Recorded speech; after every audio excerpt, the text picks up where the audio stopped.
Baik. Membina kesejahteraan negara. Okey, kita tahu susunan bab sejarah tingkatan 5 Sejarah tingkatan 5 susunan bab dia ialah yang pertama iaitu kedaulatan negara, yang kedua iaitu perlembagaan persekutuan, yang ketiga iaitu berkaitan dengan sistem raja berperlembagaan dan demokrasi berparlimen. Bab yang keempat iaitu sistem persekutuan, dan juga bab yang kelima iaitu pembentukan Malaysia. Bab yang keenam cabaran selepas pembentukan Malaysia, dan bab ini bab 7, iaitu membina kesejahteraan negara. Kalau kamu perhatikan bahawa sebenarnya susunan dia itu bermula dengan daripada asas pembentukan negara, yang mana dimaklumkan tentang kerajaan kita, tentang negara kita, iaitu tentang kedaulatan, tentang perlembagaan, tentang sistem pemerintahan kita, dan juga jenis kerajaan kita, kerajaan persekutuan, kerajaan negeri kan. So, empat yang pertama tu tentang negara kita. Bab yang kelima, diceritakan bagaimana negara kita terbentuk, negara Malaysia ni, yang kita raikan semalam tu. Dan bab yang keenam, apa berlaku selepas pembentukan Malaysia. Baik, macam-macam cabaran, macam-macam masalah berlaku. Itu bab 6. Kemudian bab 7, barulah kita nampak bahawa matlamat utama kerajaan adalah untuk membina keamanan. Macam mana nak bina keamanan? So itulah yang diceritakan dalam bab 7. Jadi dia punya flow tu kamu kena faham supaya aku tahu rupanya sejarah kita 5 ni dia disusun mengikut matlamat matlamat kerajaan daripada pengenalan kepada identiti negara, kemudian terbentuk Malaysia, kemudian apakah usaha dan masalah dulu, apakah masalahnya, dan bagaimana usaha kerajaan untuk membangunkan negara. So first thing first yang mereka memberi tumpuan adalah untuk membentuk keamanan negara, iaitu kesejahteraan. So bagaimana untuk membentuk kesejahteraan? Kerajaan akan memberi tumpuan kepada dua matlamat, iaitu mestilah kaum bersatu padu dan semua negeri-negeri mesti bersatu. So tidak ada sifat kenegrian. Jadi sebab itu diberi tumpuan kepada perpaduan kaum dan integrasi nasional. Jadi dalam bab ini diceritakan juga kenapa berlaku masalah dalam perpaduan kaum dan masalah integrasi nasional. Kenapa perpaduan kaum dan integrasi nasional ini bermasalah? Kerana kesan dasar British.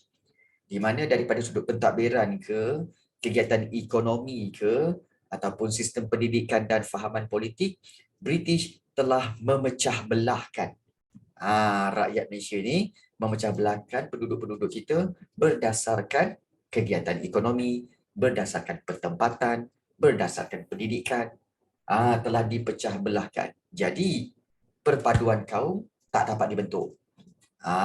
Perpaduan kaum tak dapat dibentuk. Jadi, oleh sebab itu, kalau kita lihat bagaimana kerajaan ambil tindakan, iaitu untuk menguatkan balik perpaduan dan integrasi nasional. So, kerajaan mengambil inisiatif dari sudut politik dengan menubuhkan mageran, kemudian dari sudut ekonomi dengan rancangan pembangunan 5 tahun. Dan juga dari sudut sosial, iaitu mengutamakan dasar pendidikan kebangsaan untuk mengukuhkan perpaduan kaum. Jadi daripada situlah kita lihat secara lebih terperinci satu persatu diterangkan tentang yang pertama, dasar pendidikan negara. Bagus Nurul Hidayah. Nanti cikgu bagi tahu. Baik. Dasar pendidikan kebangsaan. Dan juga diteruskan lagi dengan bahasa Melayu sebagai bahasa ilmu dan bahasa perpaduan. Kemudian diteruskan lagi dengan dasar kebudayaan kebangsaan, dan juga satu lagi kalau kita lihat iaitu sukan. So sukan sebagai alat perpaduan. Alat perpaduan.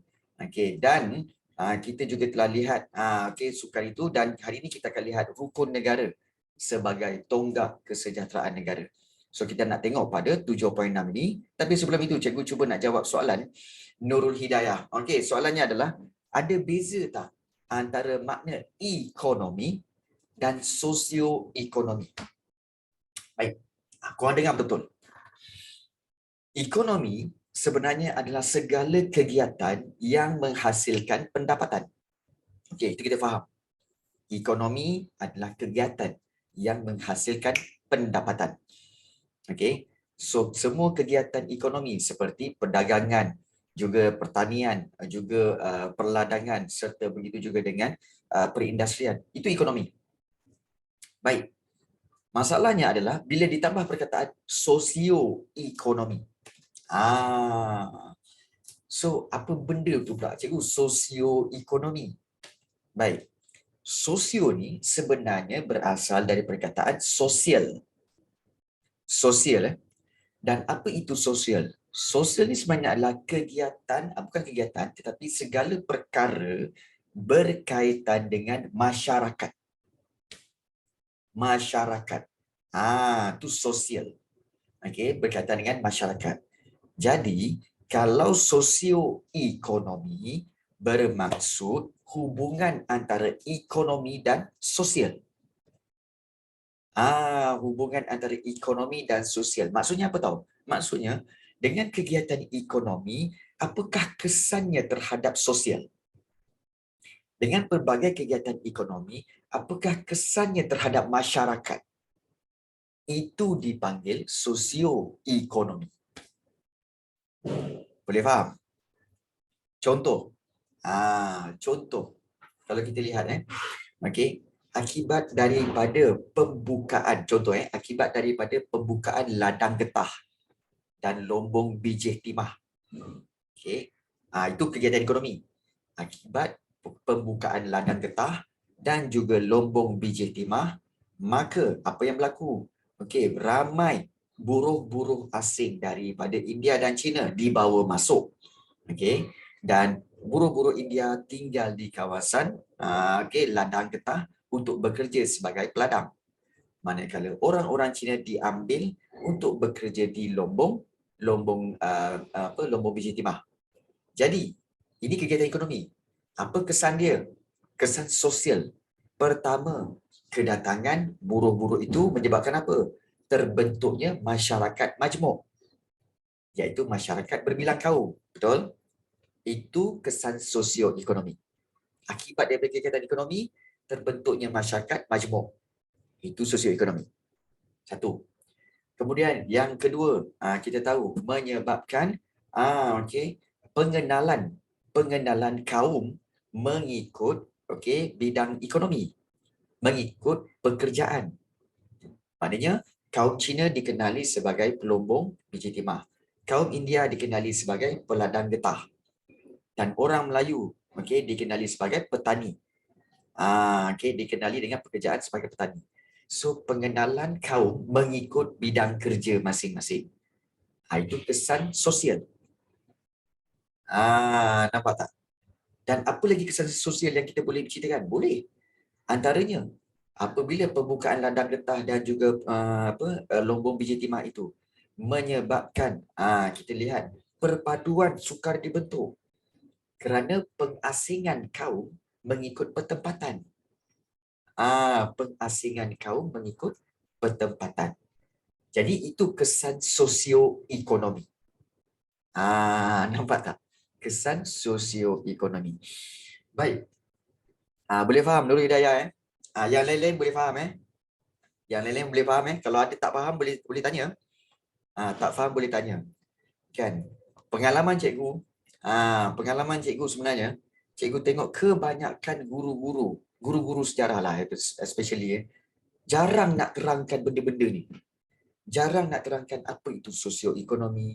Macam dia menganggap bahawa semua pelajar dah tahu. Okey. Jadi sebenarnya tak boleh buat macam tu. Sepatutnya kena terangkan. Okey, satu persatu supaya pelajar dapat gambaran jelas. Tapi kebiasaannya mungkin guru biasanya nak cepat. Jadi dia abaikan untuk maklumkan itu apa, ini apa, ini apa. Okey. Jadi tak apalah. Sebab itu cikgu ambil masa untuk bagi tahu kamu Baik. Soalan, kenapa buat macam tu cikgu? Kenapa diasingkan mengikut pertempatan? Ini sebenarnya adalah kita kata sebagai usaha British. Sebenarnya British memang buat begitu supaya apa? Supaya Okey, perasan tak British ataupun mungkin kamu menganggap bahawa orang India dengan orang Cina ada kan, memang dah ada kat sini. Bukan. Sebenarnya begini. Sebelum British menguasai negara kita dulu, okey, bilangan penduduk India dan bilangan penduduk Cina di negara kita tak ramai. Tak ramai. Memang tak ramai. Okey. Dan kadang-kadang ada negeri yang tak ada pun India dan Cina. Tak ada. Okey, ada negeri yang tak ada India dan Cina. Terutama sekali negeri-negeri di pantai timur. Kelantan, Terengganu, Pahang. Memang tak ada orang Cina, orang India kat sana. Tak ada. Kalau ada pun mungkin satu keluarga je. Di belah pantai barat ni, seperti negeri Perak pun semua, adalah beberapa keluarga, kelompok-kelompok kecil. Apa dikatakan, oh tu kampung Cina. Sikit je. Sikit je sebelum kedatangan British. Tapi bila British menguasai negara kita, British dia tahu negara kita berpotensi untuk dibuat kegiatan perladangan getah dan juga perlombongan biji timah. Jadi British tahu bahawa untuk ladang getah perlu guna pakai buruh daripada India. Dan kalau perlombongan biji timah perlu guna pakai buruh-buruh daripada China. Jadi sebab itu British menggalakkan syarikat-syarikat yang buka ladang getah di tanah Melayu ni ambil pekerja-pekerja buruh daripada India menggunakan sistem Kangani. Sistem Kangani iaitu sistem supervisor. Manakala syarikat-syarikat Eropah yang menguasai lombong biji timah British galakkan untuk ambil buruh daripada China menggunakan sistem kontrak. Jadi oleh kerana galakkan daripada British itu, maka diambillah kedua-dua buruh daripada kedua-dua negara untuk dibawa masuk secara beramai-ramai. Bilangan dia bukan 1,000, 2,000 malah mencecah 200,000, 300,000 orang dibawa masuk. Tapi bukan dibawa masuk serentak lah, dibawa masuk sikit kan, selama bertahun-tahun. Jadi jumlahnya adalah mencecah sampai 200-300,000 orang. Jadi apabila pekerja-pekerja itu tinggal di kawasan masing-masing, di lombong biji timah, di ladang getah, maka mereka telah secara automatiknya telah terasing, telah diasingkan. Ya betul, Daniel. Ya betul. Betul, Danisha. Cina lagi tahulah pasal cara nak lombong biji timah. Betul. Sebab tu British ambil Cina. Ya betul. Kenapa British tak ambil buruh selain daripada negara Cina dan negara India? Baik. Okey. Fakta sejarah. Kenapa British ambil buruh-buruh daripada India untuk dibawa masuk ke negara kita? Sebab India adalah salah satu tanah jajahan British pada waktu itu. India adalah tanah jajahan British pada waktu itu. Maka British telah mengambil pekerja-pekerja daripada India ni yang memang tahap. Kamu tahu kan orang India di sana ada banyak kasta. Ada banyak kasta daripada tinggi sampai kasta terendah. Jadi British ambil orang-orang yang daripada kasta yang terendah di India tu untuk dibawa ke sini dan bekerja di sini. Sebab di sana buruh di sana tu senang untuk diarahkan. Dan dia orang tu rajin lah sikit. Rajin. Kemudian kalau daripada China, kenapa daripada China? Baik, pada peringkat awal kita tahu bahawa orang-orang Cina dah tahu teknik untuk mendapatkan, untuk melombong biji timah dengan lebih banyak. Ingat tak? Kalau perlombongan, orang Melayu melombong dengan kaedah mendulang dan melampan. Dapat jumlah sedikit. Pelombong-pelombong Cina, bila dia datang sini, dia menggunakan dua kaedah, iaitu kaedah pam kelikir dan juga lombong dedah, di mana mereka akan gunakan paip air yang kuat untuk tembak di dinding-dinding lombong itu, dan daripada situ air itu akan ditapis, air yang membawa tanah itu akan ditapis dan akan diasingkan biji timah itu. Jadi teknik yang digunakan oleh pelombong Cina lebih baik. Sebab itu dibawa masuk. Buruh orang Inggeris tak ada, cikgu. Memang tak ada. Orang putih ni, kan, dia tak akan arahkan orang-orang dia untuk bekerja tau. Bekerja boleh, tapi sebagai pegawai British, sebagai supervisor, sebagai manager, dia tak akan bawa orang dia. Dia tak akan bawa orang dia. Okay. Jadi itulah yang berlaku kepada negara kita. Jadi sebab itu, perpaduan sukar dibentuk kerana orang Cina dan orang India diasingkan mengikut pekerjaan dan pertempatan.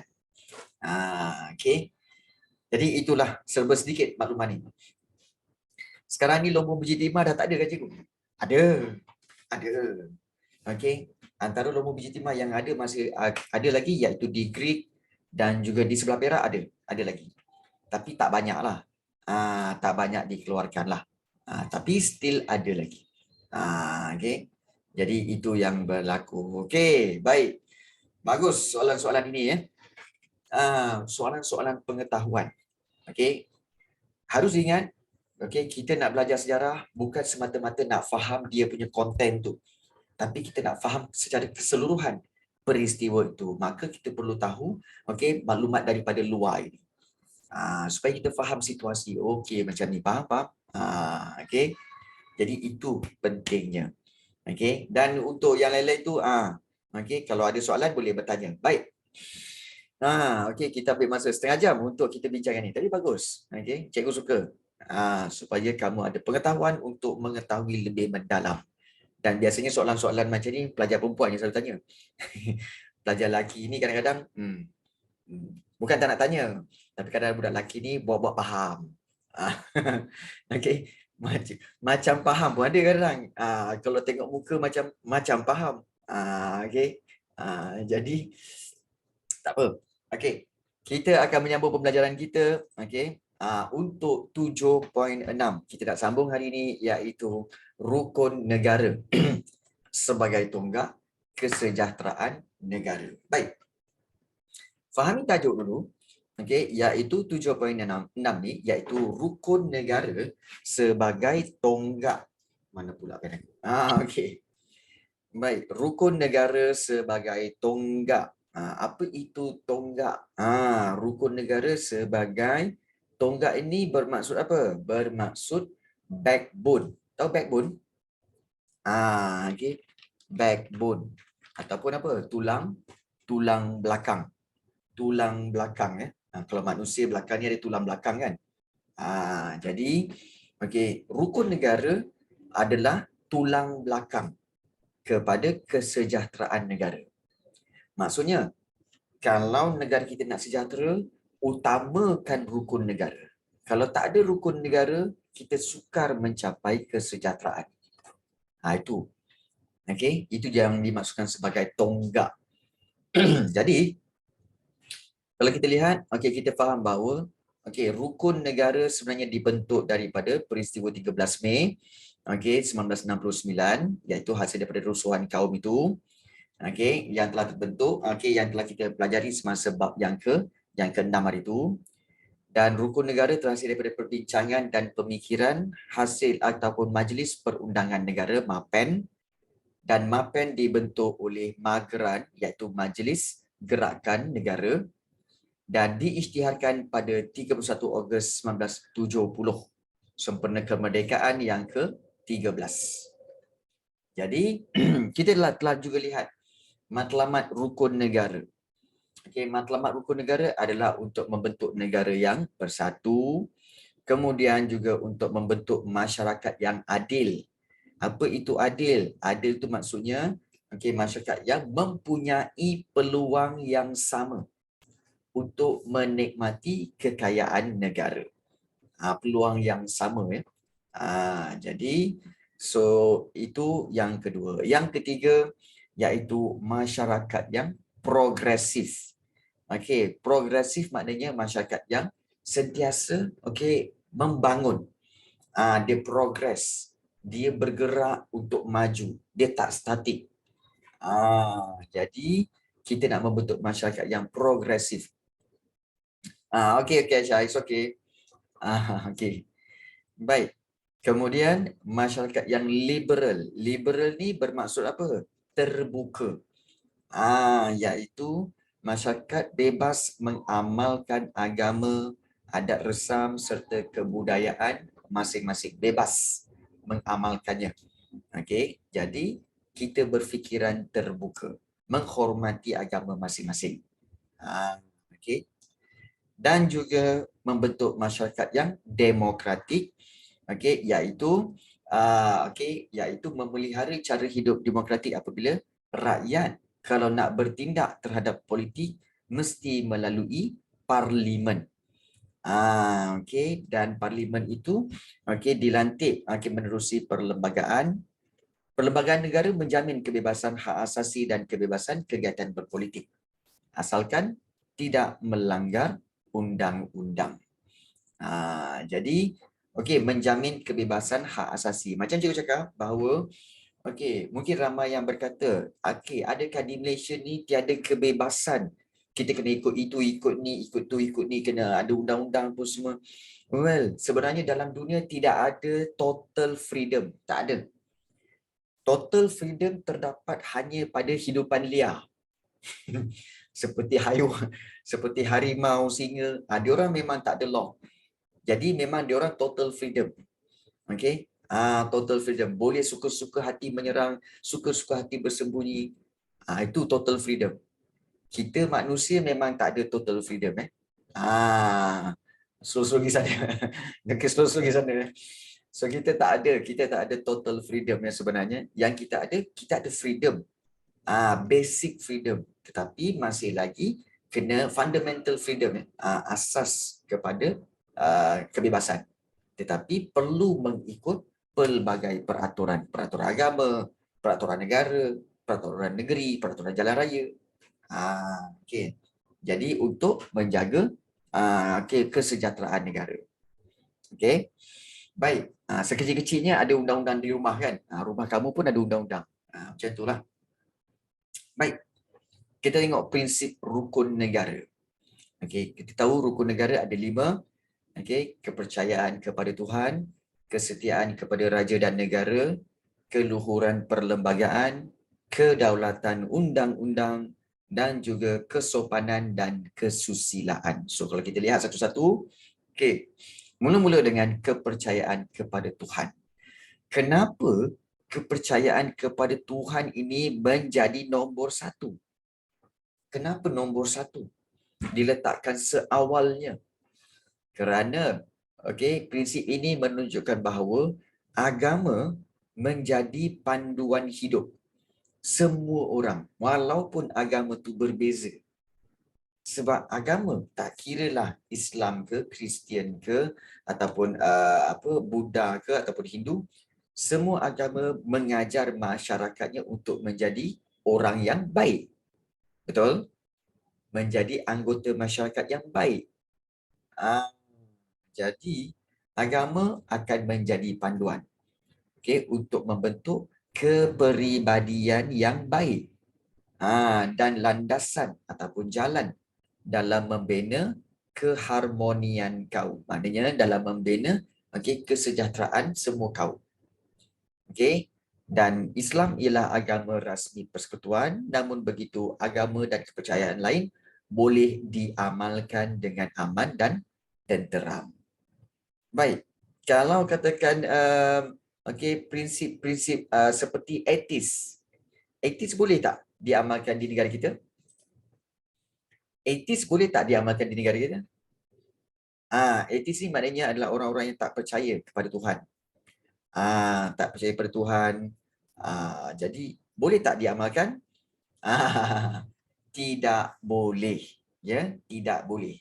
Sebab asas negara kita apa sekalipun perlu ada agama supaya jadi panduan. Jadi orang-orang etis tidak dibenarkan, ya, tidak boleh dijadikan sebagai warga negara kita lah, tak boleh. Jadi kepercayaan kepada Tuhan itu paling penting, ya, etis tak boleh. Dan kenapa kepercayaan pada Tuhan ini penting? Kerana kamu tahu tak kesan dia? Bila agama menjadi panduan, okey, anggota masyarakat tak kira berbeza kaum akan menjadi orang yang baik. Bila menjadi orang yang baik mudah untuk dibentuk menjadi masyarakat yang baik. Kalau kamu contoh korang tengok kita ambil contoh.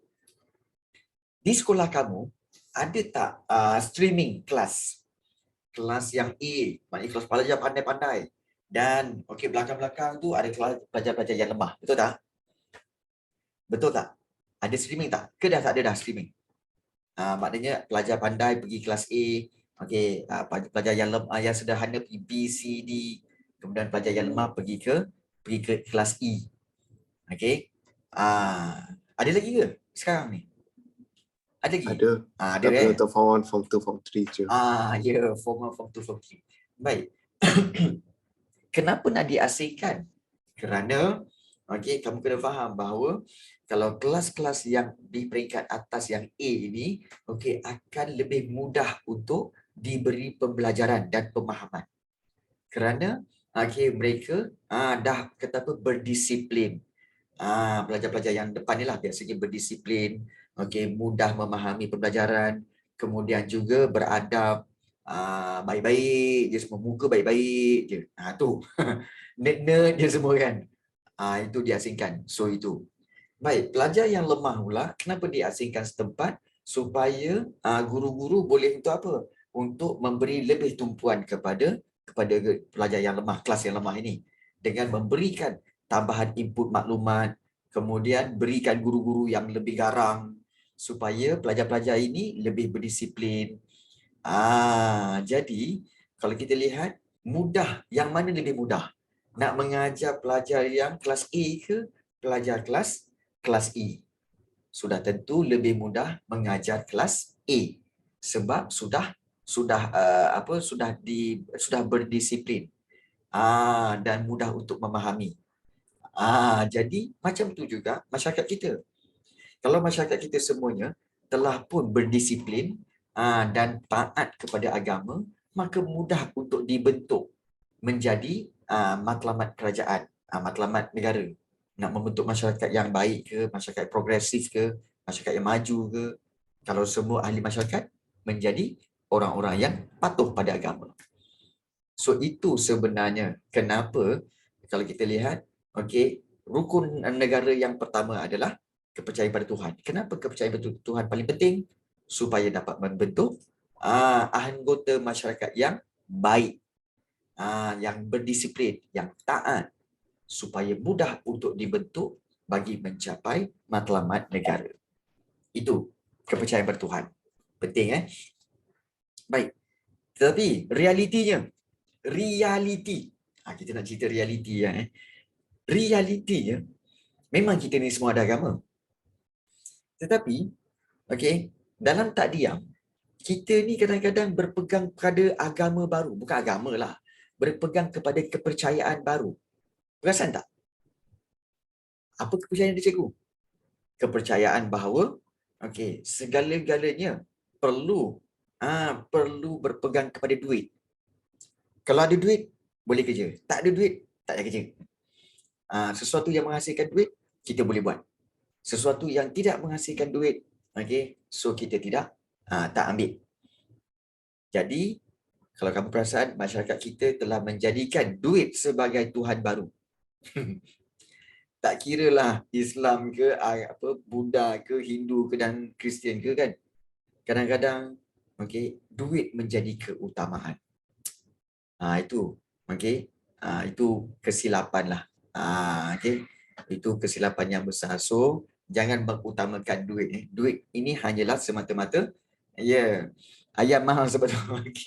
Duit hanya semata-mata kertas kertas sahaja sebenarnya So hati-hati. Kadang-kadang orang nak bercinta pun tengok orang tu kaya ke tidak. Oh, kalau tak kaya tak nak lah. Kalau setakat pakai motor tak nak lah. Nak ada kunci H Honda. Nampak? Menjadikan material dan juga duit keutamaan. Jangan Jangan. Okey. Baik. So itu yang pertama, kepercayaan kepada Tuhan.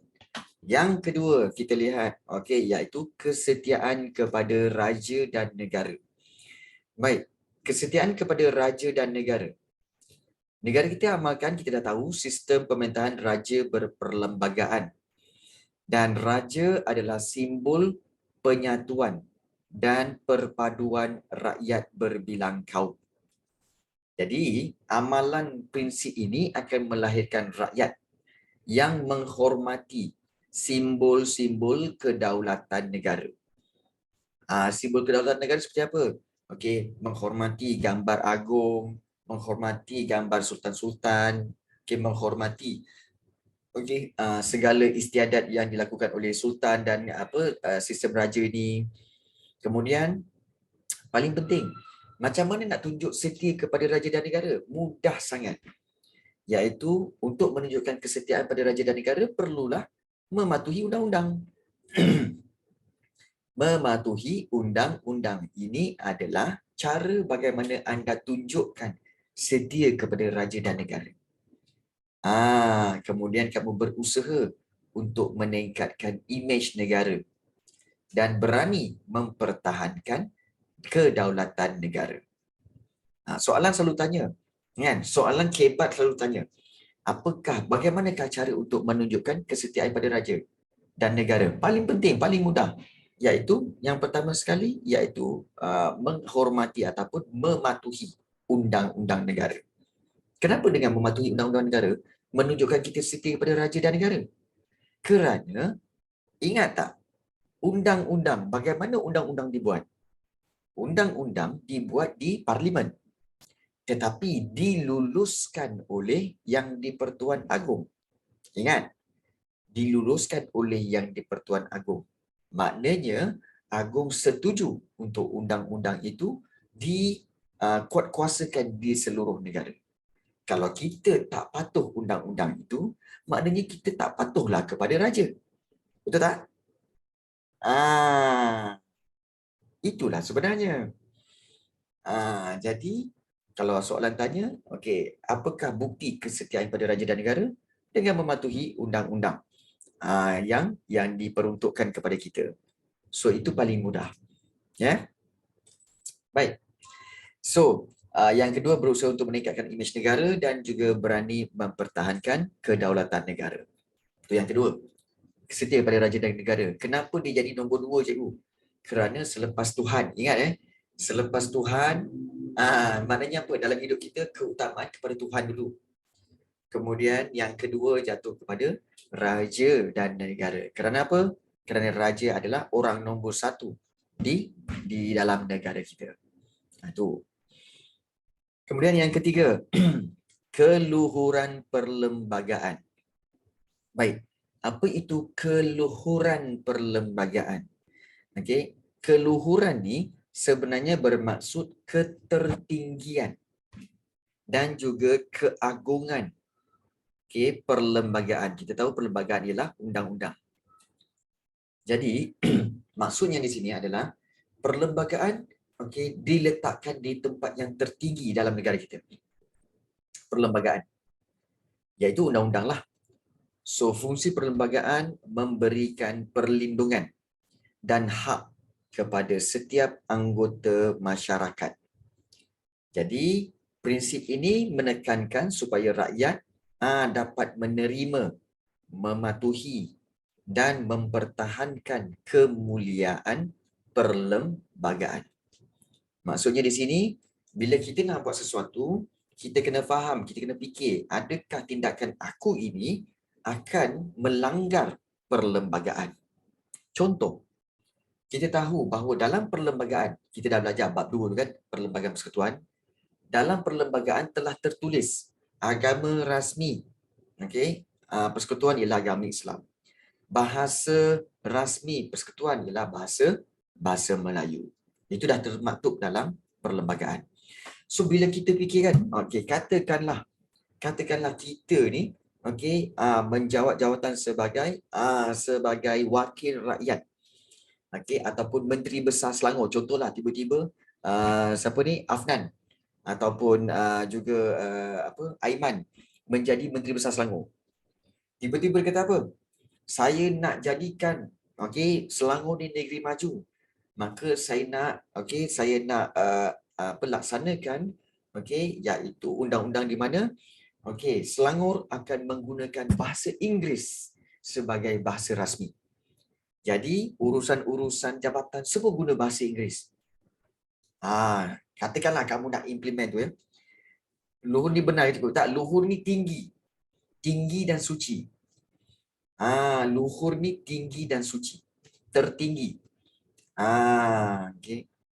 Jadi, adakah tindakan kamu nak menukarkan bahasa rasmi negeri Selangor kepada bahasa Inggeris itu betul? Salah. Dan adakah tindakan itu boleh dibuat? Tidak boleh. Kerana apa? Dalam Perlembagaan Persekutuan, seluruh negeri di Malaysia akan menggunakan bahasa Melayu sebagai bahasa rasmi.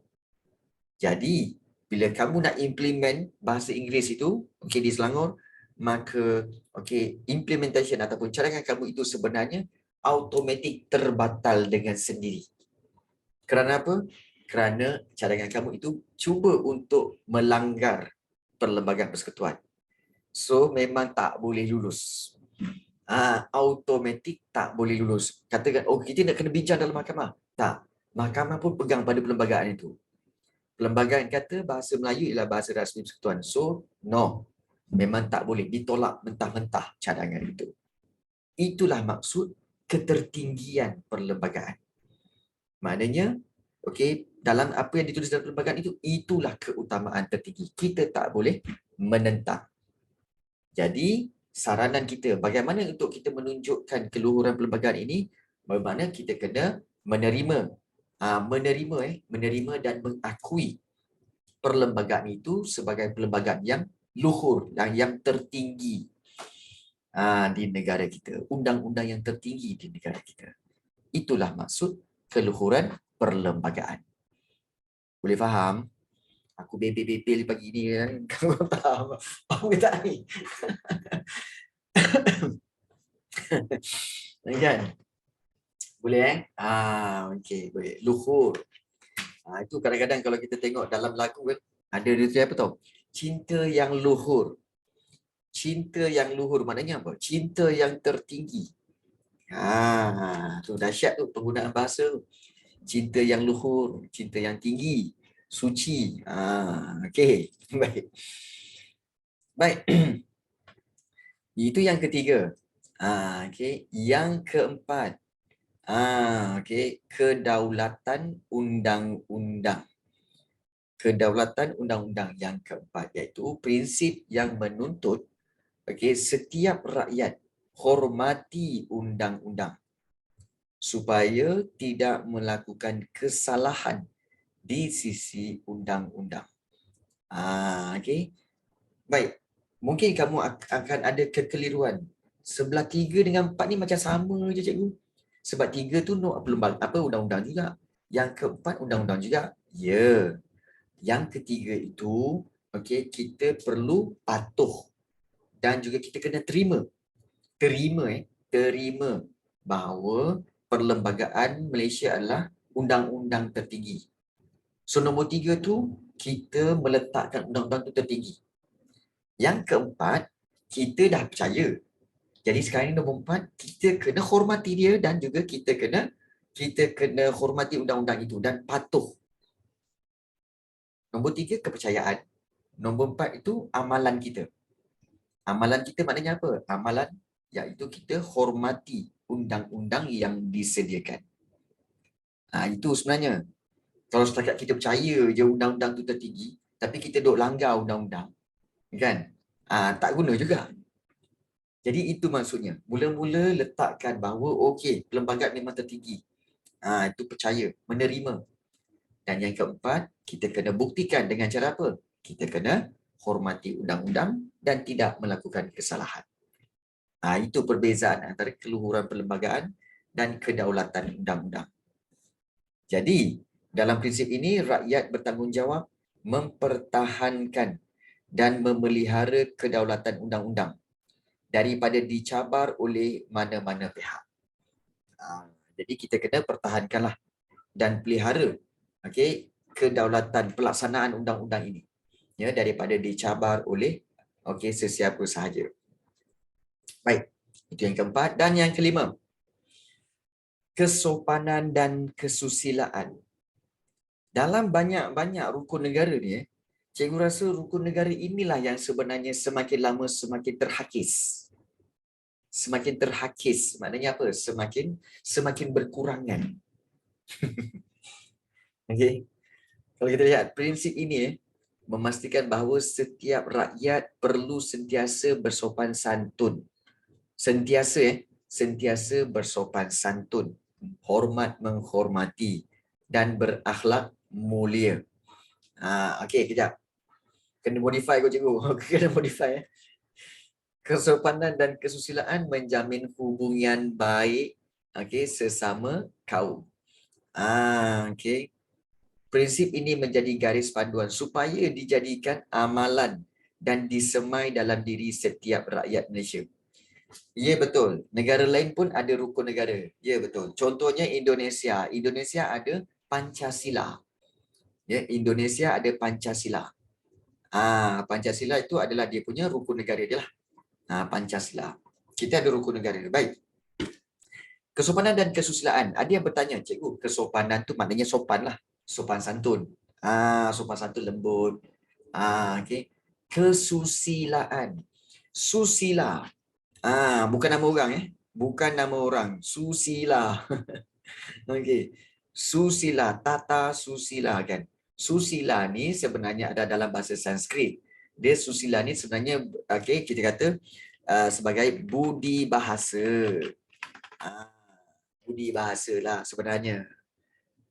Kesopanan dan kesusilaan maknanya berbudi bahasa. Boleh faham? Kita kata sebagai berakhlak mulia lah. Yang ini sebenarnya cikgu kata bahawa ianya sebagai kurang dah sekarang. Kesopanan dan kesusilaan ni kurang. Sebab apa? Kamu sendiri boleh tengok di kalangan kamu dan rakan-rakan kamu. Macam mana korang bergaul? Kan? Kadang-kadang bersalam pun payah. Bersalam pun payah. Balik-balik jumpa kawan. Yo, WhatsApp man. WhatsApp. Kemudian bila jumpa kawan, bukan salam. So, jawab kawan, oh, okey, tangan dengan tangan. Oh, macam tu pula. Okey. Jadi, mana kesopanannya? Tak ada. Baik, kesusilaan daripada perkataan tata susila kat cikgu. Tak. Baik. Tata ni, kita ada apa? Perkataan tata ni ada buku dia pakai. Okey, tata ni sebenarnya adalah kita kata sebenarnya sebagai cara-cara sebenarnya. Ataupun kita kata sebagai aturan. Sebab itu kalau kita kata tata bahasa kan. Tata bahasa sebenarnya adalah aturan. Aturan bahasa. Tata cara itu sebenarnya tata bahasa aturan bahasa. Bagaimana hukum-hukum bahasa. Itu aturan bahasa. Peraturan bahasa. Jadi tata tu peraturan. Tata cara majlis maknanya apa? Atur cara majlis. Nampak tak? Tata cara majlis, atur cara majlis. Tata susila maknanya apa? Cara-cara berbudi bahasa. Tata susila, cara-cara berbudi bahasa. Cara-cara beradab. Okey. Jadi tata budaya. Tata ni sebenarnya ada juga bahasa Sanskrit. Ya, tata tertib. Ya, tindakan tata tertib. Maknanya tindakan mengikut peraturan tertib. Tertib ni apa? Ikut aturan. Okey. Peraturan yang teratur, tertib. Kamu tahu tertib kan? Tertib tu maksudnya apa? Mengikut aturan yang mana mula-mula dulu, yang last. So itu tertib. Tertil tu bukan daging ke? Daging tertil. Okay. Tak apalah. Kok korang ni. Aku bukan cikgu BM lah.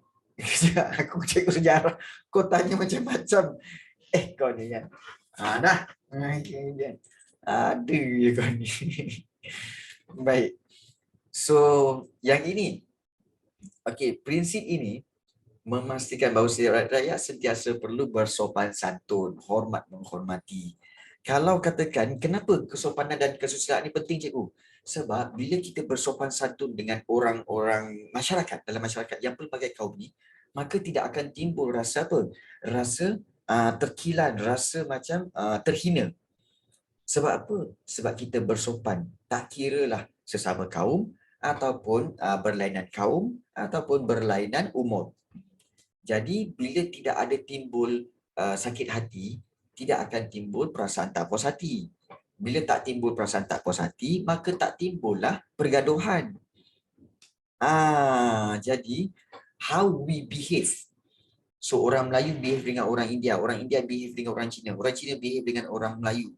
Okay, bagaimana kita get well, get along. Get well pula, get long. Get along. Kelantan get along. Jadi bagaimana kita nak get along itu dengan cara bersopan santun. Kan? Kalau katakan jumpa lelaki yang lebih tua, tapi lelaki tu India, kita nak panggil apa? Panggil aneh ke? Boleh ke panggil aneh? Siapa? Boleh ke panggil aneh? Boleh ke panggil aneh? Untuk abang lelaki India, aneh? Boleh tak? Boleh Aneh, boleh betul Aneh tu abang okay. So kena gunakan ganti nama yang betul. Jadi itulah tanda kesopanan dan kesusilaan. Macam tadi ada pelajar kata apa? Aneh tertarik satu. Aneh tertarik satu. Kan? Pan, itu abang kau selalu buat macam tu. Abang kau selalu buat macam tu. Okey. Ada yang pukul daripada belakang. Memang kadang-kadang jumpa kawan, oi, kat belakang. Dah kita tengah borak-borak, kan. Mana sopan santunnya? Jadi bersopan santunlah kan. Ini main tepuk je belakang. Jadi bersopan santunlah. Okey. Jadi inilah dia. Okey, 5 iaitu yang diamalkan prinsip rukun negara, iaitu rukun yang akan menjadi tonggak kepada kesejahteraan negara. Maka dengan itu, kita telah pun menamatkan bab ini, iaitu bab yang ketujuh. Bab yang ketujuh iaitu berkaitan dengan membina kesejahteraan negara. Cikgu boleh tak nanti cikgu buatkan satu ayat perenggan maksud keluhuran perlembagaan. Inilah dia. Nurul Hidayah. So sebenarnya kalau untuk buat ayat berkaitan dengan keluhuran perlembagaan, yang ini tau. Sebenarnya yang ini, iaitu apakah maksud dia, kamu boleh ambil. Keluhuran perlembagaan bermaksud ketertinggian dan keagungan perlembagaan atau undang-undang. Kemudian kamu kata, keluhuran perlembagaan ini akan memberikan perlindungan dan hak kepada setiap anggota masyarakat. Jadi, keluhuran perlembagaan ini menekankan supaya rakyat perlulah ataupun dapat menerima, mematuhi dan mempertahankan kemuliaan perlembagaan. So, ini ayat pertama, pertama, kedua dan ketiga. So, jadi satu perenggan. Ya. Aisyah akan tanya, prinsip rukun negara ni pernah masuk esei tak? Frankly speaking, terus terang cikgu cakap, cikgu pernah jumpa soalan dalam trial tahun lepas. Rukun negara ni memang masuk dalam soalan esei. Dalam trial tahun lepas. So, most probably dia akan menjadi satu subtopik yang kita kata sebagai mungkin akan kerap keluar dalam trial ataupun dalam SPM. So, berikan pemahaman yang lebih terhadap prinsip rukun negara ni ya. Baik. Dan kita dah sampai kepada bahagian latihan. So sebelum itu, sebelum kita tengok latihan, ada tak apa soalan nak ditanyakan ataupun tak faham tentang bab 7? Bab 7, ada siapa yang tak faham? Ada siapa nak minta penjelasan lagi? Sebelum kita proceed kepada latihan, ada ke tak ada? Risau. Faham dan Pan? Bagus Pan. Yang lain-lain? Macam mana? Tidur korang ni? Tiada? Tiada. Okey, baik. Baik, bagus. Baik, kalau begitu, okey.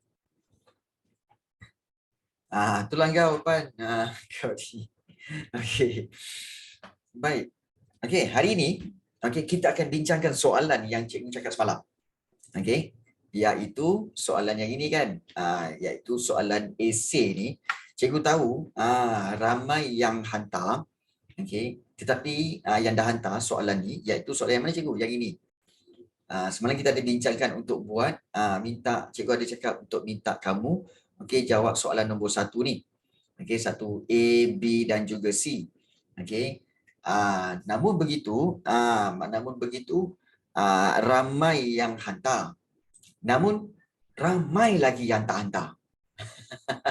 Ramai yang hantar tapi ramai lagi yang tak hantar. Kan. Jadi cikgu faham. Kesibukan kamu cikgu faham dengan menjaga anak kecil lagi. Maklumlah kan, ada baby kecil. Baik, tak apa. Okey. Baik. So kita akan lihat jawapan daripada soalan ini. Baik. Kita tengok soalan nombor 1. Penjajahan British telah meninggalkan kesan besar dalam mencorak hubungan antara kaum di negara kita sehingga kini. Pertama, jelaskan kesan dasar British. Kalau katakan ramai yang kata macam cikgu saya tak tahu macam nak buat cikgu. Saya blur cikgu macam mana nak jawab soalan. Cikgu faham. Sebenarnya begini. Bila kamu baca soalan ini, pastikan kamu faham apa dia nak. Iaitu sebagai contoh 1A, jelaskan kesan dasar British yang membawa kepada masalah perpaduan kaum tersebut. Bila kita tengok kesan dasar British, kita tahu kesan daripada nota tu kita terbayang nota yang cikgu punya tu. Yang kan sebelah kiri ada perpaduan kaum, sebelah kanan ada integrasi nasional, kemudian di bawah tu ada kesan dasar British. Politik, kemudian ekonomi dan sosial. Betul tak? Kita dapat bayang tu nota tu. Yang ini kesan dasar British. Kita dapat bayang tu. Ada 2 kan cikgu dasar. 3 termasuk yang ada 4. Termasuk sistem pendidikan yang bawah tu. Dan juga termasuk dengan sistem pendidikan tu kan. Termasuk juga tu. Yang next page tu, yang kedua. Page yang kedua. So ada sistem pendidikan. Itu pun termasuk dalam kesan dasar. Di situ. Jadi kamu boleh think situ. Kemudian baru kamu tengok 6 markah. 6 markah. So macam mana 6 markah ni nak buat ni? Kamu boleh buat macam biasa kita buat, iaitu 3 fakta dan juga 3 huraian. Kita buat macam tu. 3 fakta, 3 huraian supaya dapat 6 markah. Baik, daripada 3 fakta, 3 huraian tu, 3 fakta ni apa yang aku nak ambil ni? Mudah saja. Kita think balik nota tu. Kemudian kita faham kesan dasar, mula-mula ambil dari segi politik. Kemudian yang kedua, ekonomi. Yang ketiga, sosial. Lepas tu pendidikan kan. Kat mana aku nak ambil ni? Mudah saja. Kita akan ambil yang pertama, yang kita ingat. Ekonomi. Ekonomi iaitu akibat kegiatan perlombongan PCT Padan Getah menyebabkan penduduk terasing mengikut kegiatan ekonomi. Dapat ekonomi. Yang kedua, kita terus fikir tentang sosial. Perbezaan penempatan. Tempat tinggal yang berbeza. Orang India tinggal di ladang Getah, kemudian orang Cina tinggal di kawasan bandar dan sekitar kawasan Lombok, menyebabkan perpaduan tidak dapat dibentuk. Nampak tak? Okey, itu fakta kedua. Dan ada huraian pula tu. Kita teringat. Yang ketiga, ting, dasar pendidikan, sistem pendidikan vernacular. Vernacular, sistem pendidikan yang mengasingkan menggunakan bahasa ibunda sebagai bahasa pengantar. Menyebabkan apa? Penduduk tidak dapat berinteraksi, tidak dapat bersatu padu. Kenapa? Sistem pendidikan yang berbeza mengikut bahasa ibunda. Ting, dapat 6 markah. Macam. So, okey, itu caranya. Susah ke? Okey. Baik. Ramai yang termenung sekejap. Ya je. Macam mana cikgu? Okey. Macam ya je cikgu. Ya, itu cara dia.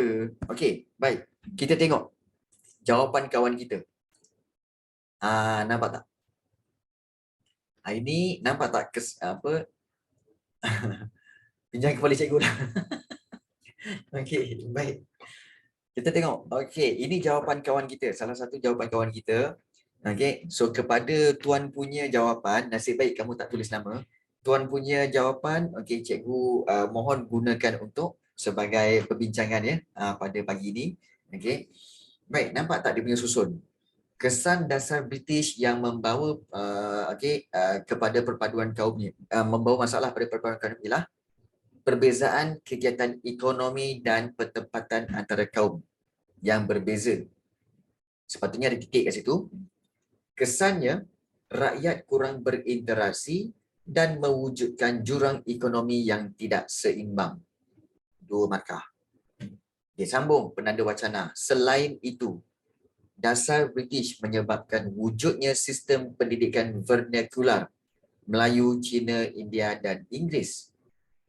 Kesannya pendidikan vernacular mewujudkan perbezaan pemikiran dalam kalangan rakyat berbilang kaum. Itu markah keempat. Di samping itu, fahaman politik berasaskan kaum menyebabkan parti politik memperjuangkan kepentingan kaum masing-masing. Itu yang kelima. Kesannya, isu ini mempengaruhi hubungan antara kaum di negara ini. 6 markah. Macam Danisha, boleh ke? Nampak tak? Boleh ya? Yang lain-lain boleh faham tak? Ini jawapan bukan cikgu punya, kawan kamu punya. Siapa? Cikgu tak nak sebut. Tapi ada dalam kelas. Kesan tu huraian kan? Ya, betul. Kesan tu huraian. Okey, kalau tengok tulisan dan juga jawapan dia ni, cuba teka satu je. Pelajar ni pelajar lelaki ke pelajar perempuan?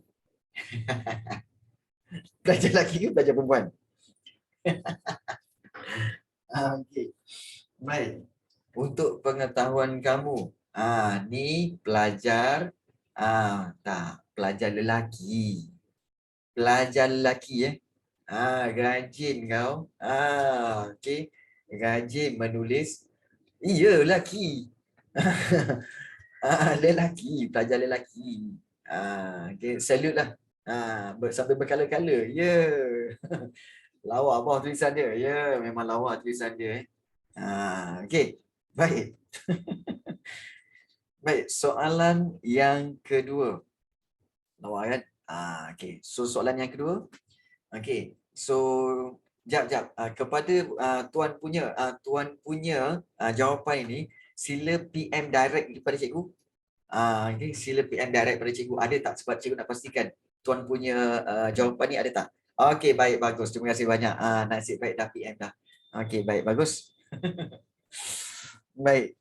Soalan yang B, okey, kita bincangkan ya.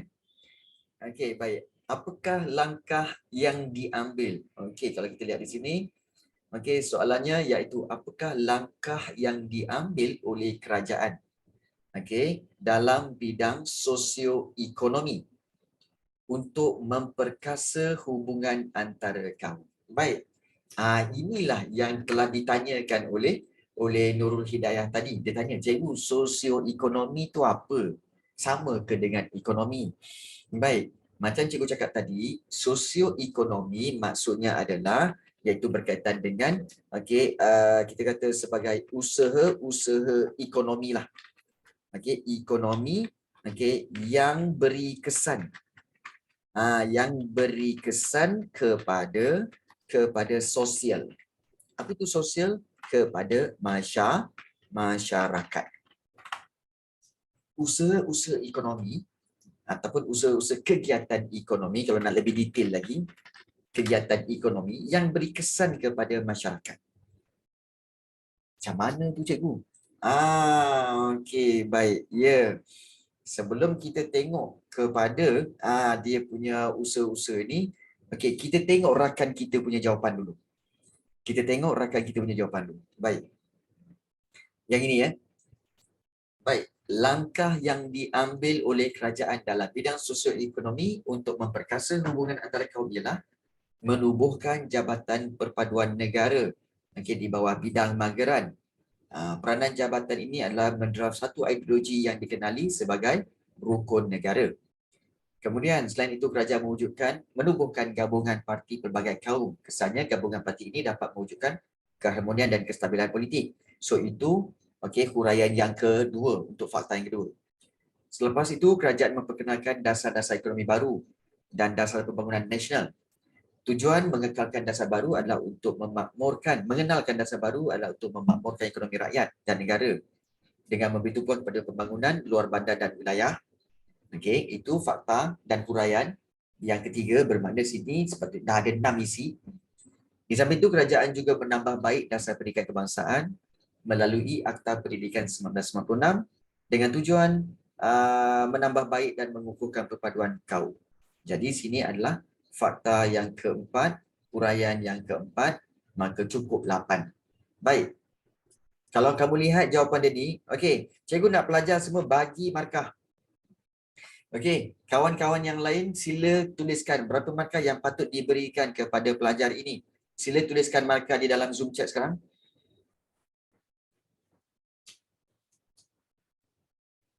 Oh, cik.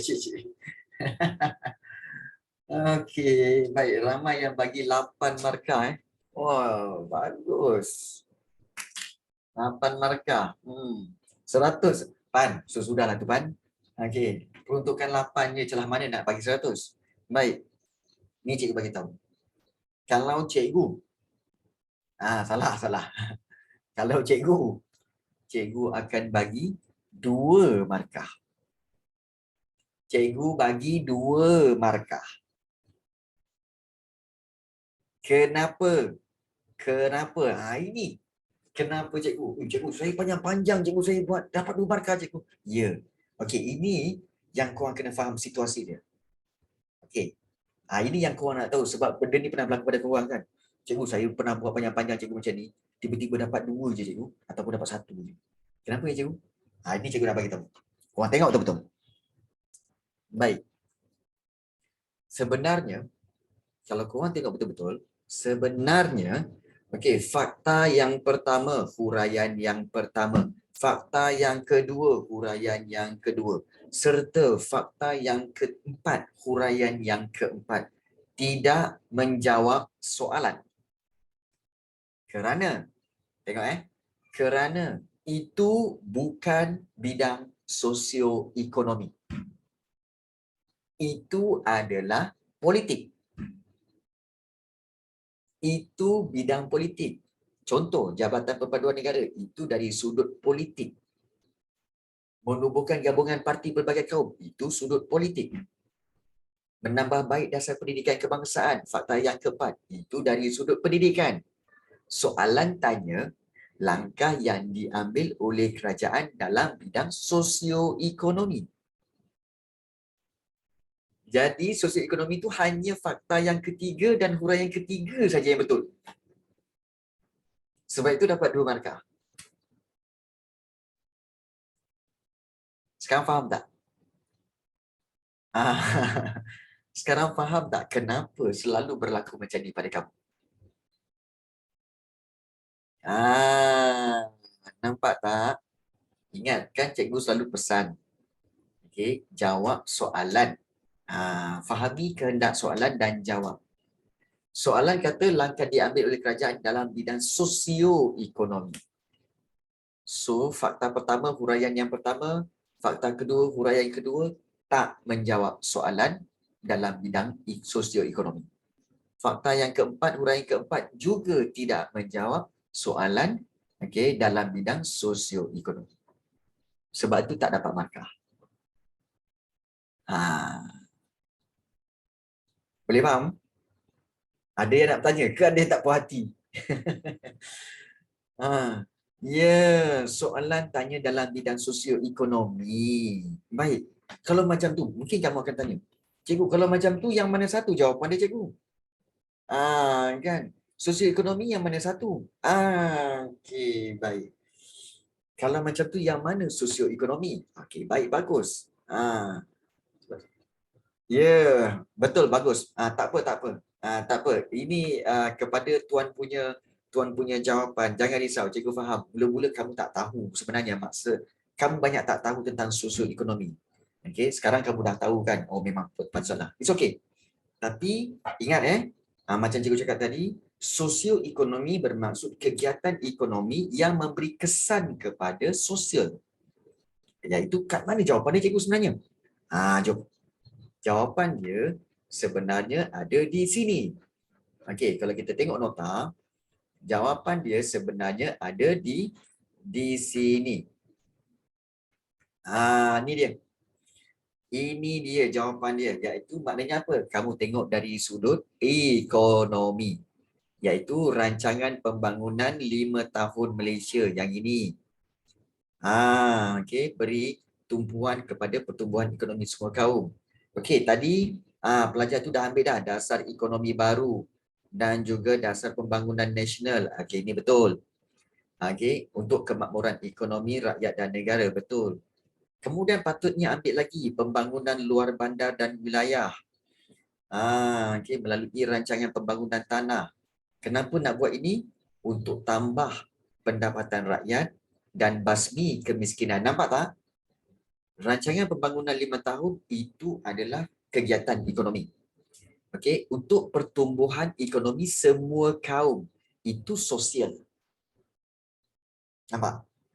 Rancangan ekonomi untuk kesan dia kepada sosial. Dasar ekonomi baru, dasar pembangunan nasional, mengenalkan dasar baru untuk kemakmuran ekonomi rakyat dan negara. Juga ini sosial. Dasar ekonomi baru adalah kegiatan ekonomi untuk kemakmuran ekonomi rakyat dan negara, itu sosial. Pembangunan luar bandar dan wilayah, rancangan pembangunan tanah untuk tambah pendapatan rakyat. Tambah pendapatan rakyat dan basmi kemiskinan, itu sosial. Jadi, aktiviti ekonomi yang beri kesan kepada sosial, inilah dia. Sosioekonomi. Okey. Kemudian majukan bidang perindustrian dan perdagangan. Apakah dengan memperkenalkan zon perindustrian bebas semua kan, dibayar lepas semuanya? Apakah kesan dia kepada sosial? Penghijrahan penduduk daripada luar bandar ke bandar. Untuk apa? Peluang pekerjaan terbuka kepada semua kaum. Nampak? Ini. Okey. Pembangunan ekonomi wilayah. Okey. Membuka peluang kepada semua kaum bersaing dalam ekonomi secara adil. Inilah dia sosioekonominya. Boleh nampak? Sekarang boleh faham kan? Pentingnya menjawab soalan, pentingnya memahami soalan, pentingnya memahami konsep-konsep perkataan yang kamu rasa macam dah tahu dah, tapi sebenarnya kamu tak tahu. So penting untuk kamu faham dan tahu. Bukan sekadar ambil tahu ringan-ringan, kena tahu itu apa sebenarnya. Sebab tu kalau kita tengok soalan macam sosioekonomi kan, bila kita tengok soalan tadi, yang ini, dalam bidang sosioekonomi, sebenarnya langkah yang kita ambil tu dah betul. Macam pelajar tadi buat, langkah tu dah ambil betul dah. Tapi kerana tak faham tentang sosioekonomi ini, maka telah kehilangan 6 markah. Kehilangan 6 markah. Jadi sebab itu penting untuk mengetahui apakah maksud sosioekonomi. Okey, sekarang semua dah tahu kan? Jadi take note maknanya perkataan-perkataan yang ada dalam soalan jangan diambil ringan. Make sure kamu dah faham. Okey. Baik. Bagus. Soalan yang C. Okey, kita pergi pada soalan C. Cadangkan langkah-langkah yang boleh diambil bagi memupuk semangat perpaduan dalam kalangan masyarakat berbilang kaum. Baik. Biasanya soalan C adalah soalan kebat. Tapi kadang-kadang kebat ni kebat terbuka atau kebat tertutup. Kalau soalan macam ni, okey, dia boleh jadi kebat tertutup. Kebat tertutup tu maksudnya apa? Kebat yang jawapan dia boleh kamu ambil dalam buku teks. Boleh kamu ambil daripada nota. Kalau kebat terbuka, dia memang tak ada dalam buku teks. Okey. Jadi, kita tengok jawapan rakan kamu. Jawapan rakan kamu. Dan cikgu minta izin lagi kepada tuan punya ni ya, untuk menggunakan bahan dia sekali lagi. Boleh ya? Janganlah marah Okey. Jadi cikgu minta izin untuk gunakan bahan dia yang sama sekali lagi untuk untuk digunakan sebagai bahan perbincangan. Baik. Okey, untuk C. Okey, jawapan yang diberi adalah seperti ini. Okey, baik. Okey, inilah dia. Okey, baik. Langkah-langkah yang boleh diambil bagi memupuk semangat perpaduan dalam kalangan masyarakat berbilang kaum di negara kita ialah dengan pertama membuka SMK yang menggunakan bahasa Melayu sebagai bahasa pengantar. Okey, itu satu fakta. Hal ini penggunaan bahasa Melayu dapat memupuk semangat kekitaan dan bersatu dalam kalangan murid. Dua. Selain itu, melaksanakan dasar kebudayaan kebangsaan yang melibatkan semua kementerian, agensi dan jabatan yang berkaitan. Okey, kesannya, itu fakta yang kedua, kesannya dapat mengukuhkan perpaduan bangsa dan negara melalui kebudayaan.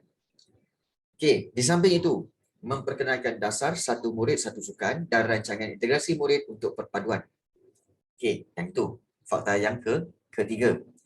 Oleh itu, kita dapat memupuk semangat setia kawan dan berpasukan dengan menggalakkan murid pelbagai kaum melibatkan diri dalam sukan yang digemari. Itu huraian yang ke-6. So, berapa yang dia dapat? Dia dapat 6 markah untuk soalan C. Ini memang tak ada masalah. Okey, ini memang tak ada masalah. Jadi, inilah yang kita mahu, iaitu apa? Okey, kamu tahu bagaimana untuk membina ayat jawapan dengan tersusun dan juga mendapat markah maksimum. Itu yang kita nak. Okey, dapat jawab soalan, okey, menjawab soalan, susunan jawapan yang baik dan markah maksimum. Itu yang kita nak.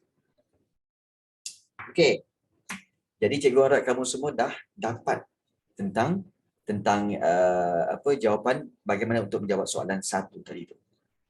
Alright. Okey. So, ada soalan nak tanya tak?